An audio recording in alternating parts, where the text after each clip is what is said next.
Bonjour Alix et Marco et bonjour à tous les téléspectateurs. On démarre la revue de presse de cette semaine dans la région du Gao qui a accueilli le Premier ministre le week-end passé. Amadou Gon Coulibaly était pour prendre part à une cérémonie d'hommage des populations de cette région au président Alassane Ouattara.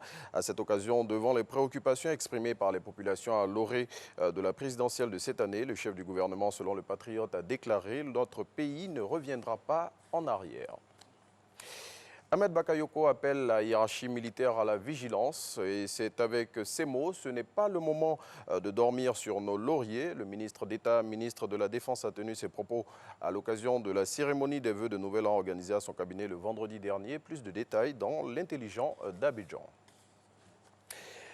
Notre voix s'intéresse à la rencontre entre Laurent Gbagbo et son ancien poulain qui s'est tenue au début de ce mois. Et c'est avec ce titre, après la rencontre entre Gbagbo et Afi à Bruxelles, voici ce que gagne l'opposition. Plus de précisions dans le quotidien proche du FPI, tendance Afi Nguessan.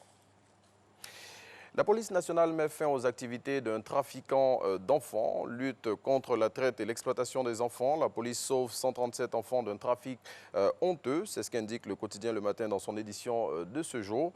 Cette opération, selon le confrère, a été réalisée par l'unité de lutte contre la criminalité transnationale organisée et ce, dans le cadre de l'opération BIA 3, opération initiée et financée par le Comité national de surveillance des actions de lutte contre la traite, l'exploitation et le travail des enfants. Structure initiée et financée par la première dame Dominique Ouattara. Plus de précisions dans Le Matin de ce jour.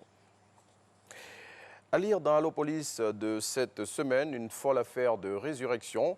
Scène incroyable au service des urgences du CHU de Trècheville. Un malade décède et son pasteur tente de le ressusciter. C'est ce que barre à sa une Allopolis de cette semaine. Cette situation, selon l'hebdomadaire d'investigation, a provoqué de vives tensions entre les proches du défunt et les vigiles du centre hospitalier universitaire, obligeant la police à intervenir. Voilà, c'est ici qu'on s'arrête pour ce premier numéro de la revue de presse de cette semaine. Je vous laisse en compagnie d'Alix et Marco qui se trouvent en régie pour la suite de Matin Bonheur.